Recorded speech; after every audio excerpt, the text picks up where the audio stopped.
Hello there and welcome to the Bicycle Diaries. Let's take a nice easy ride down to Chichester.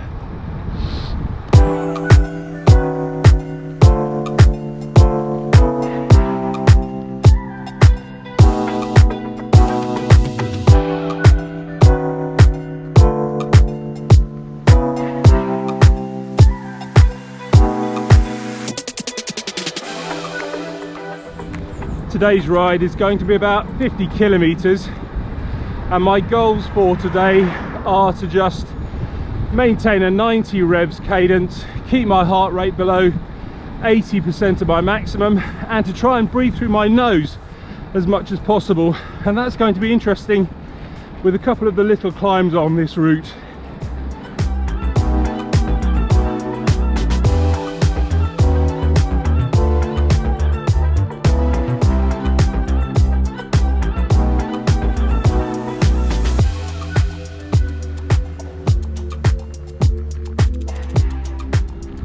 Today's route is more or less flat, but there are a couple of little climbs on here, just hard enough to make it a little bit interesting and a little bit challenging for my nasal breathing. I've just done the first one, a little 6-7%er for about 400 meters, going up to the Skull and Bones crossroads there, and I think I took it a little bit too hard, but I was still able to maintain this nasal breathing.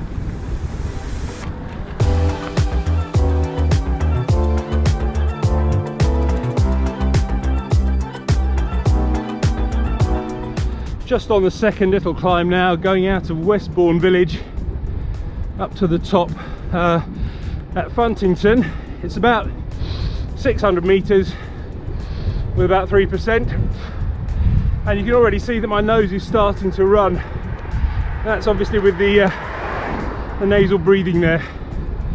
I'll let you into a bit of a secret. I've never been able to blow my nose. Don't know why, I've just never been able to do it. I'm sure if I could, that would help immensely.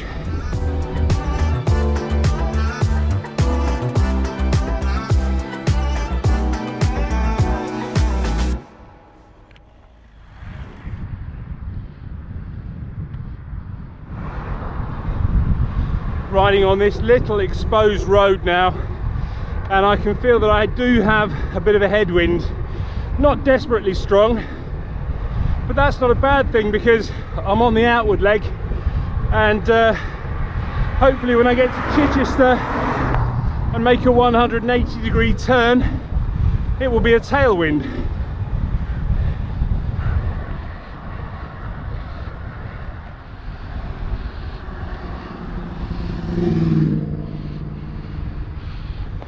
Somewhat fragrant as well.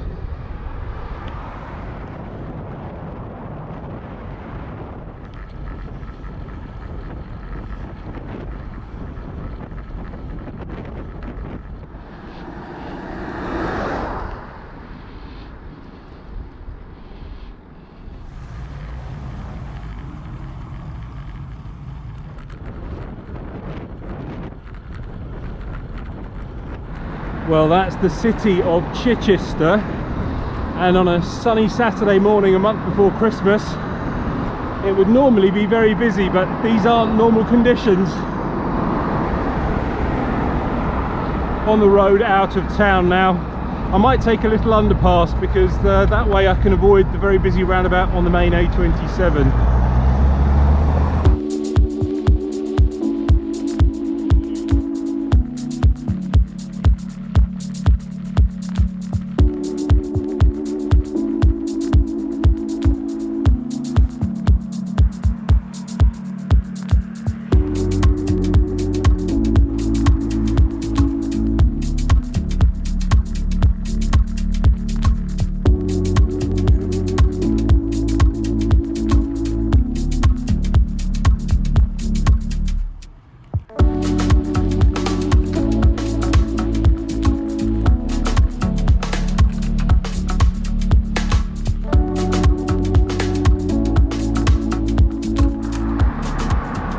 Just to my left there is Bosham Harbour, and that's where King Canute very famously tried to turn back the waves.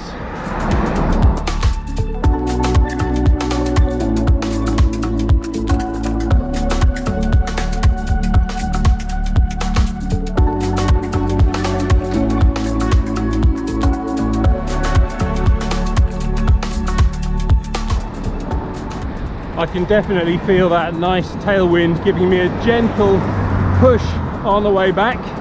Very nice. Seeing as today's ride's just a little bit longer, I've been trying out some new electrolyte product from a company called Highlight, so thank you very much for sending me that. It's been formulated to be gluten-free and vegan, and it's basically a mineral extract, and you put it into your bidon, about half a teaspoonful with a full bidon of water, and that should keep your electrolytes topped up. I've been sipping it, and it's very, very salty, and I think it takes a little bit of getting used to, but hopefully it will do the job.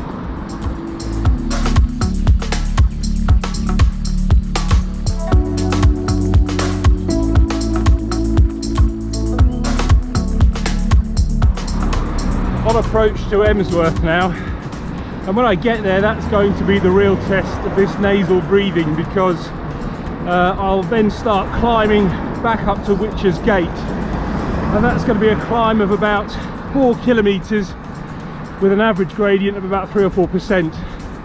So if I can hold on to the nasal breathing there, I'll be very happy.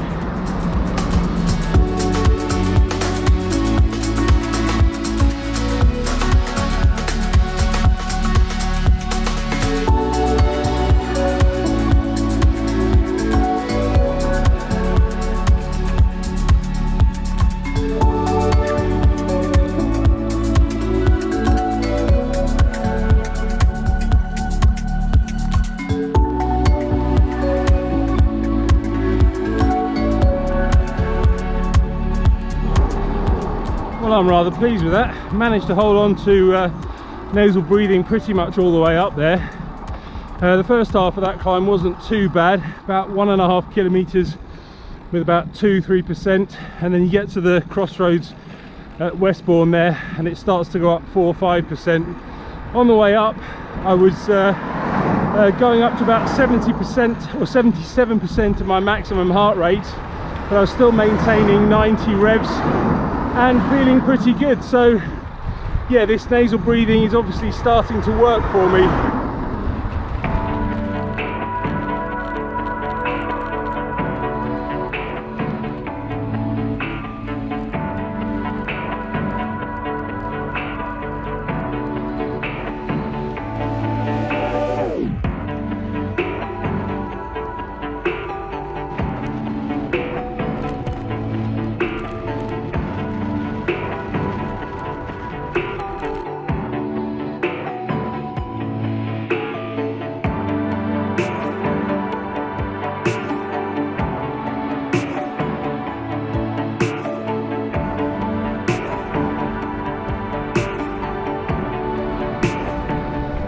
Last few Ks now, and I don't think it's going to be quite as long as I first thought.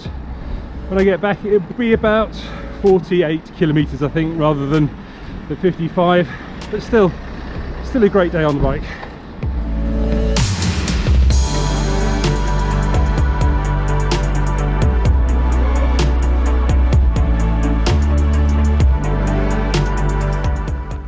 I have to admit that this week I fell into a bit of a trap that I always fall into when I finish a challenge. Last week I was doing the Saris Winter Miles challenge, and basically what that meant was that over the course of last week all I had to do was cycle for 4 hours either on the road or indoors on a turbo trainer. Now I did that quite comfortably, but once I'd finished, in my head I'd crossed some sort of virtual finishing line, which kind of in a roundabout messed up way meant that I didn't quite have to try quite so hard this week, and consequently the first half of this week was a complete washout. I just could not motivate myself to get out on the bike or even on the turbo trainer. And my first ride of the week was on Friday when I did a Zwift session, and then obviously the ride that I did on Saturday, and then I also went out again on Sunday for an hour. generally speaking, I don't really like to bunch my rides up like that. I do like to spread them out a little bit over the week. Not only does it give you a little bit of an opportunity to recover from the ride, it also means that you're spreading out your efforts throughout the week a bit more, and I think that that's just generally better for your fitness.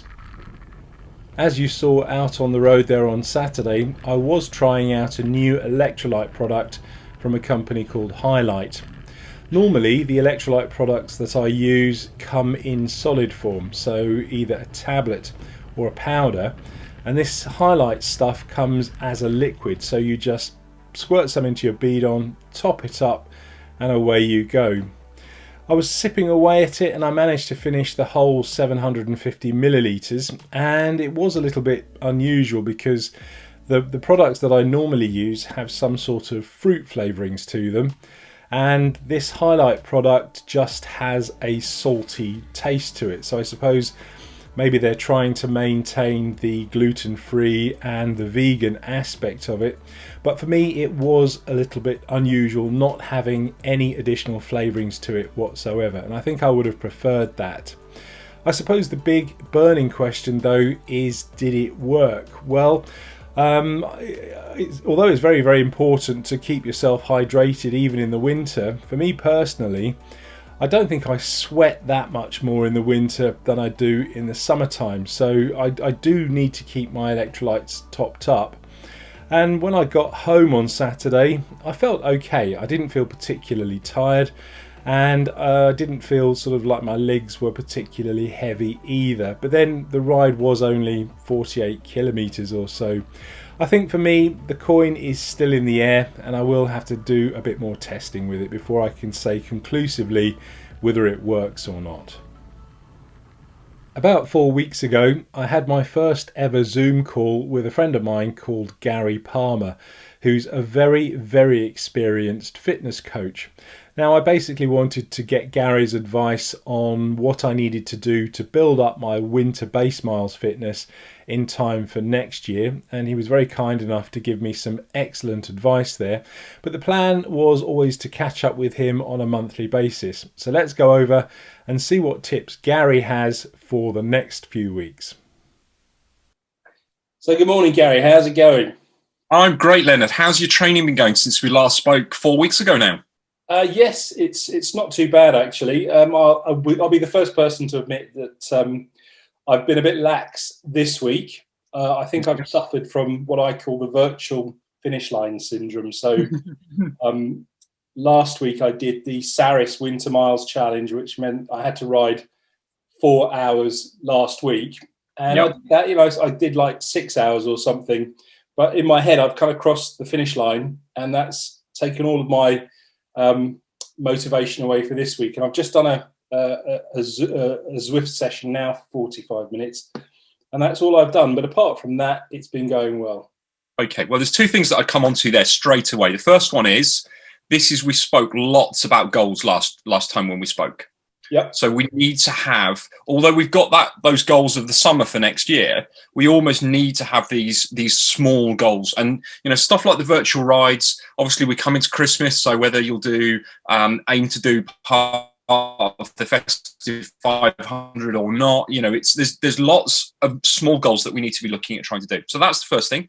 Keep those goals coming. So make sure we've got a goal every week, every month, every 3 month block to take us up to our big event. So that's crucial. But the second thing, which I'm going to say to you, I'm actually quite happy with the fact that you've had an easy week this week is okay. You've probably also listened to your body a little bit, and it's really important to listen to your body. So if you're feeling tired, you've crossed that finishing line, that virtual finishing line, that real finishing line, and you've gone, I've achieved that.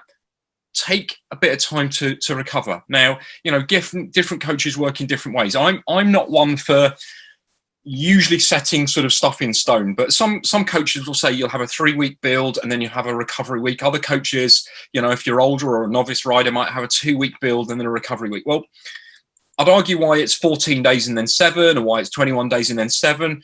I like to look at the individual, but if you're feeling that you're tired, you've done a bit too much, or you've achieved, don't feel bad about going, I'm going to have an easy, take my foot off the gas this week. What you've got to be careful of is that we keep that some consistency going. So again, same message as last time. It's about keeping consistent in your training. So great, you've had an easy week this week. It's right, okay, can you now set yourself that target again for the next however many weeks? I'm going to make sure I achieve 4 rides a week, and the total volume in terms of time is up at least 5 or 10% on where it was for the last 4 weeks. So we're increasing the volume of your training, and we're keeping the consistency. And if you can do that, then we're on great course. And this is, again, if we come back to what we spoke about last time, one of the key things is I want you to arrive on January the 1st in the best shape that you've ever been. Because I know we spoke previously, and I know loads of the people who will be watching this do exactly the same. You know, they turn the calendar over, January the 1st, I'm going to turn a new leaf. And that first 4 to 6 weeks of training through January and February is horrendous. The weather's still been great outdoors, and we haven't really had a proper cold spell. We haven't, you know, we've had some wet, but, you know, it's still a good opportunity to try and get outdoors as well. So just make the most of the weather. Try and think if you can be in the best shape you can be come January the 1st, next year is going to be brilliant. So the totals for this week are, I've ridden 90 kilometres, I've got 3 hours and 48 minutes of seat time, and I've climbed 716 metres. So that brings the year's total to 6,047 kilometres ridden. I've got 259 hours of seat time, and I've climbed 59,895 metres. So if we go over to Strava, we can see that on Friday my fitness score was 45, on Saturday it was 47, and then on Sunday it was 48. Yeah, I think 90 kilometres over the course of last week was a little bit on the low side for me. So the plan this week is to go out and try and extend that to about maybe 150 kilometres. Although the big challenge there is going to be the weather. It's not forecast to be that great. So I'm just going to have to see what I can do either out on the road or on the turbo trainer. And finally, I'd just like to say a massive thank you to John for supporting the channel via my Patreon page.